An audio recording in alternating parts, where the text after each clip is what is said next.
Heart of Glory. Worf must choose between his loyalty to Starfleet and his Klingon heritage when two Klingon fugitives take over the Enterprise. It's good that synopsis gives away the plot twist before I even start the episode. The Enterprise receives a communication from Starfleet. Starfleet says they detected a disturbance in the neutral zone, and they have to go check it out. So right at the beginning, Riker pretty much immediately says, "Should we separate the saucer?" They don't even know what's going on yet. They're just investigating something. That's not something that they've taken as a casual thing in the past, but he just suggests it right away. They have no further information other than there's a disturbance in the neutral zone. Somebody just says it could be Romulans. Romulans have not showed up in this series. Picard says, Now there's a name we haven't heard for a while. He looks right at the camera when he says it. They find a drifting ship and there are possible life signs. And Worf spits out this line that probably took 14 takes. There's a great deal of magnetic and radioactive clutter, making a positive determination difficult. When the away team's getting ready to leave, Geordi stands really close to Picard, so they fit in the same frame, but it's uncomfortably close. That is weird, yeah. I half expected them to just lean in a little bit more. You'd be like, be careful. Just give him a peck on the cheek. They do this cool thing where they put the device on Geordi's visor. It transmits what he sees back to the ship, but it's difficult to encode because there's so much data. It's a cool idea. It feels a little bit out of place in the episode. It's not a Geordi-focused episode. They should have saved that for something where it was a little bit more relevant, but it is a cool idea. They do it to see what's on the ship so they can get a picture back on the Enterprise of what's on the drifting ship. But why can't they just take a regular camera over there? They say they're experimenting with this device. Is this really the best time to use it the first time? When they're investigating a battle and they don't know what happened over there. Yeah, there could be people dead or dying. That's a problem I have with Star Trek in general, is sending down the away teams all the time when they could send in some kind of drone or something. They always send probes into space, but they never send probes down to planets or over to ships. I like the way Geordi explains it. It's a pretty good explanation, where Picard says, how do you sift through all that data? Well, how in a noisy room can you select one specific voice or sound? I thought that was a pretty good explanation. He sees an aura around Data because he's an android, and he points that out. It seems like not a good idea for them to introduce because it's something they'll have to keep in mind later. If they had woven that into a plot that actually involved Geordi's visor, that could have been interesting. Picard's reaction is a bit too much. He's never looked in a kaleidoscope, apparently. You never put a filter on Snapchat, Picard? I guess even in the future, old people are out of touch with technology.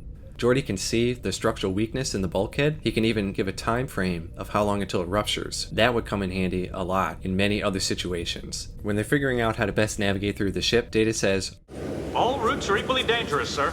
Well, what's the least dangerous route, Data? There is no significant difference." That's what equally means. So they find 3 Klingons on the ship. The makeup and the costumes are good, because we have not seen any Klingon other than Worf up to this point. So they're in their battle gear. They also have not invented toothpaste. The ship starts to fall apart, and Yar's trying to transport them off, but it doesn't work, and there's a lot of padded tension for no reason. Then the ship explodes, but then it was revealed she transported them again, and it did work. They act like the ship explosion on the view screen is so bright, they kind of squint and lean back away from it. Is the screen so strong and that it's going to blind you if the brightness is all the way up? It's an explosion of a ship. They look at stars through that screen. When the Enterprise crew asks what they were doing on that ship, they say they were passengers, and they hitched a ride. It says the Terralians picked us up, but I thought the Terralians were the ones that had that incurable plague. Terralian. And yeah, it's very similar. How unfortunate if someone said, hey, I'm a Terralian, and someone shot you because they thought you were a Terralian. You would think they would come up with an alien name that doesn't sound like one that they already used. So the Klingons say they were brought in as passengers to go to some outpost, and they were attacked without warning by a Ferengi cruiser, and in the ensuing battle unknowingly entered the neutral zone. And then Worf says, The weapons were not Ferengi. So there's red flags shooting up all over the place. They can't even keep their own story straight, and they keep answering lies with other lies to try and cover up their other lies. And then Picard says, Well, there are some points that I'm not very clear about. And then they do the typical thing, we are hungry and tired.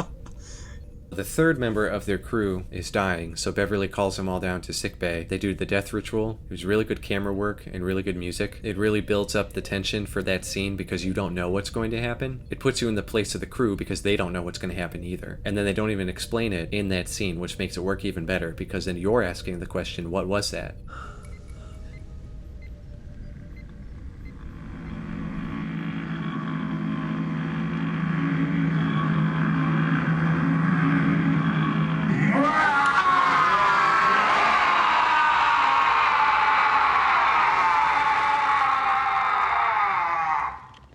Worf Worf explains his origin on the Enterprise, and we have no knowledge of that from before, so that's good to know a little bit more about his background. And it's just enough. It's not something where it goes too deep into it right away. It does give him some more depth. And the fact that he's saying it to an outside character who hasn't been around makes it fit in seamlessly to the plot. Because if he explained it to Geordi, you would have asked yourself, well, he probably already knows that. They work together all the time.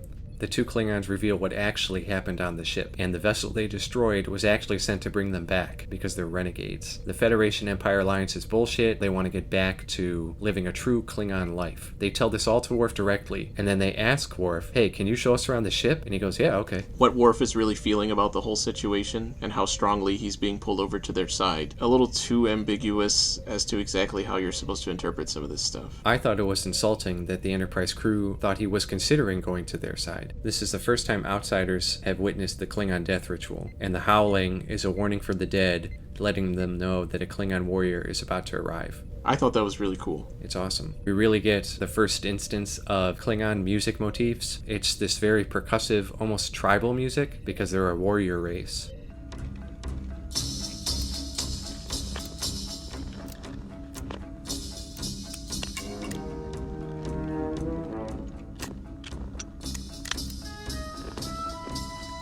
So they get a transmission from another Klingon ship, and that captain lets them know that the two Klingons are renegades and they need to tame them. After that transmission, Riker immediately questions Worf's loyalty just because he's a Klingon. You don't think Worf would allow them access to the battle bridge? Typical Star Trek approach to societal differences. No other Starfleet officer or anyone on that ship has heard or seen anything to make them even question Worf's loyalty. Yar shows up with her security team, and she says, by order of the captain, you are confined to security. Is there a better way to say that? Yes. The entire Enterprise crew makes all these assumptions about what the Klingons will do because they're different. They even think about Worf, and they've served with him for a long time. So they confine the two Klingons to a holding cell, and they make a gun out of a bunch of parts from their belts and their shoes, and it reminded me of the Naked Gun.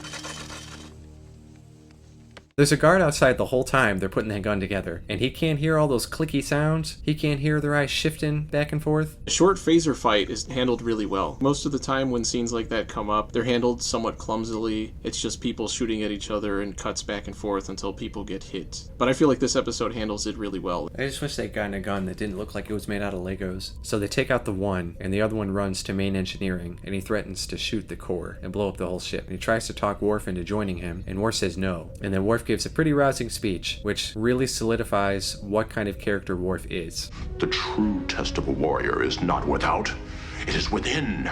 Here is where we meet the challenge. You have talked of glory and of conquest, and legends we will write. Yes, the birthright of every Klingon. Yet all you say, where are the words duty, honor, loyalty? Without which a warrior is nothing. Much more tact than the Troy episode did, giving us a background into Troy. That's definitely true.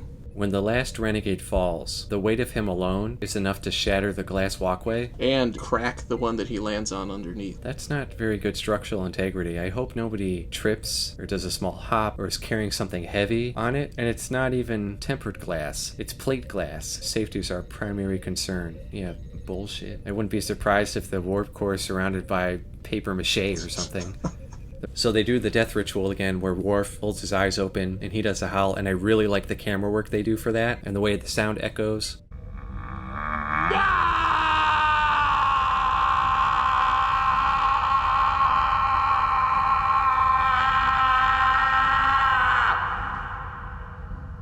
Being that it's the first episode focusing on Worf and the first episode introducing the Klingons, I feel like it handles everything pretty well for the most part. You get enough information to understand what's happening in terms of Worf's background and in terms of the Klingon culture. And I felt like the whole episode had good momentum to it where it never felt like it slowed down. I would give it a B. I thought it was a pretty good episode.